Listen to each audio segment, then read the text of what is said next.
Home minister గారు, నువ్వు కాదు, ఇంకా కొన్ని 100 తరాలు వచ్చినా కూడా ఈ భారత రాజ్యాంగం నీ దయాదాక్షిణ్య వల్లనో, నీ లీడర్ చంద్రబాబు నాయుడు దయాదాక్షిణ్య వల్లనో, లేకుండా ఉంటే నీ లోకేష్ దయాదాక్షిణ్య మీద నడవడం లేదు. గుర్తుపెట్టుకో, we all are empowered by this constitution of India.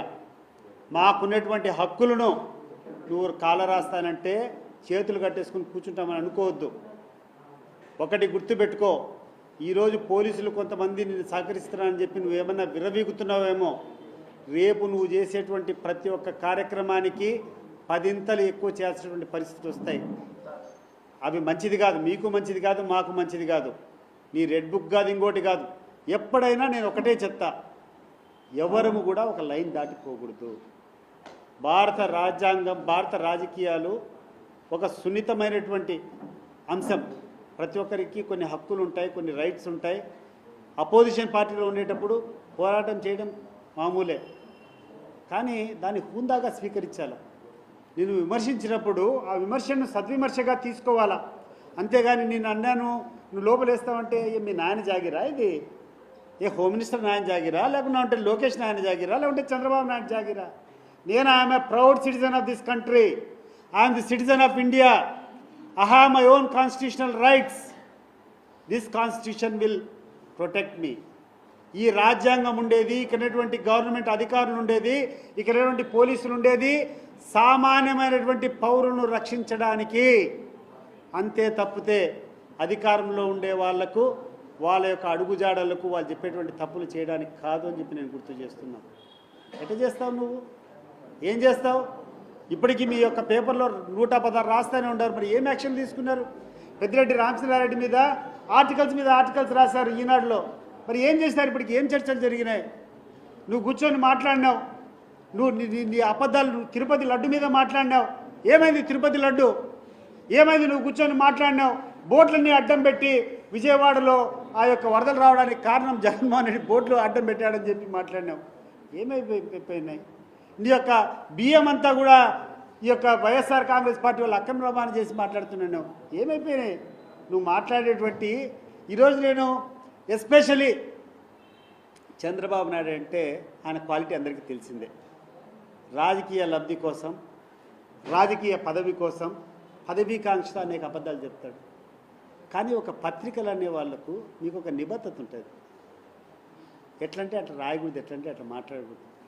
మీరు ఒక పాంప్లెట్ అనుకోండి, రాసుకోండి, మీ ఇష్టం. కానీ మీరు ఒక పత్రిక రంగు పెట్టుకున్న తర్వాత, ఒక పత్రికా విలేకరి తర్వాత యూ హ్యావ్ సమ్ ఎథిక్స్. మీరు మాట్లాడినటువంటి మీరు రాసిన రాతలు ఒకసారి మీరు చూసుకోండి. ఆంధ్రజ్యోతి, ఈనాడు పేపర్ నేను అడుగుతున్నాను, అయ్యా మీరు ఈ 9 నెలల నుంచి రాసినటువంటి రాతలు ఒకసారి చూసుకోండి. ఏమైపోయినాయి మరి దాని మీద? తీసుకో మరి యాక్షన్. ఎవరి మీద తీసుకుంటావు? తీసుకో, చూద్దాం. ఏమైపోయింది? బియ్యం అక్రమ రవాణా అని అన్నావు. మొన్న చూస్తే అనంతపురం ఎమ్మెల్యే మాట్లాడేటి విన్నాం.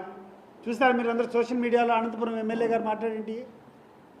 అనేటువంటి రేషన్ షాప్ డీలర్లంతా ఒకే ఒక వ్యక్తికి ఆ బియ్యం అన్నీ అమ్మాలంట. అతనే తీసుకొని పోయి అవి స్మగ్లింగ్ చేస్తాడంట. నువ్వేమో కూర్చొని వైఎస్ఆర్సీపీ నాయకులు చేస్తారని చెప్తున్నావు. బియ్యం గురించి మాట్లాడినటువంటి మాటలు ఏమైపోయినాయి? సీజ్ ద షిప్ ఏమైపోయింది? తిరుపతి లడ్డు ఏమైపోయింది? ఈరోజు ఈ మన కృష్ణా బ్యారేజ్ మీద పడవలు అడ్డం పెట్టింది ఏమైపోయినాయి? నువ్వు కూర్చున్నావు, ఏదేదో మాట్లాడినావు, ఏదేదో కబ్జాలు చేసినారు, అటవీ భూములు చేసినారు. ఏమైపోయినాయి ఇవంతా? ప్రజలకు తప్పులు చెప్పేది కాదు, వీలైతే నిరూపించండి కొన్నైనా.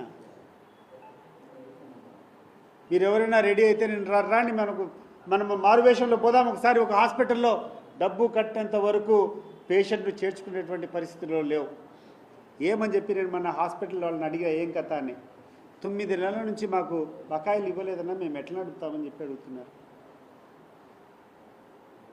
కాబట్టి ఇవన్నీ స్ట్రీమ్లైన్ చేయమని చెప్పి కోరుకుంటూ, అబద్ధాల ప్రచారం ఎన్నో ఏళ్ళు, ఎన్నో రోజులు మీరు గడపలేరు.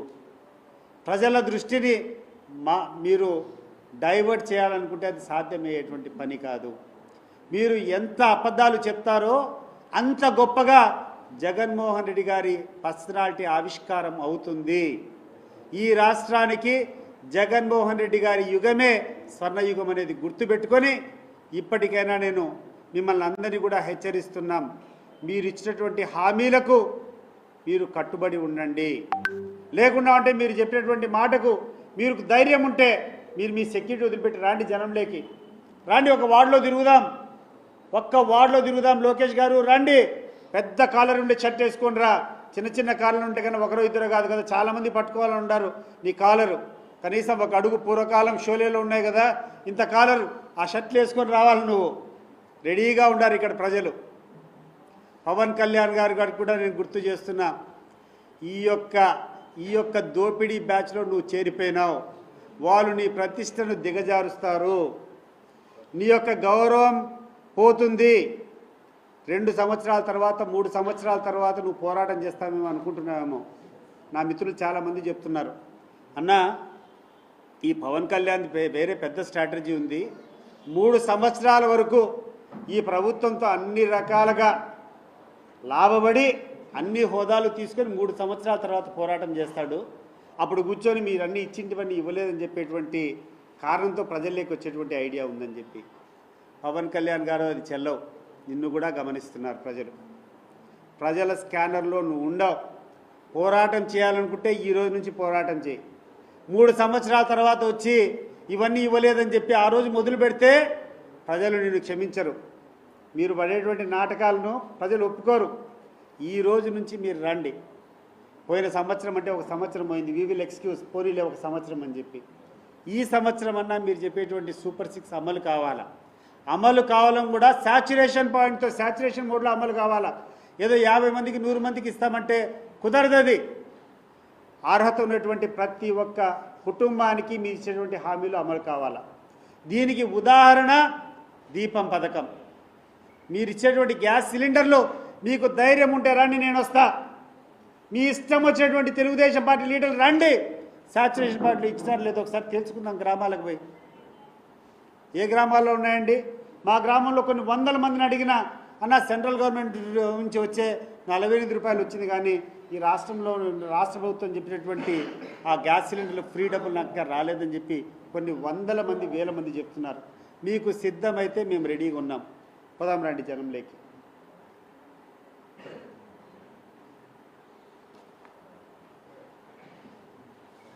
Any question sir? ఎస్.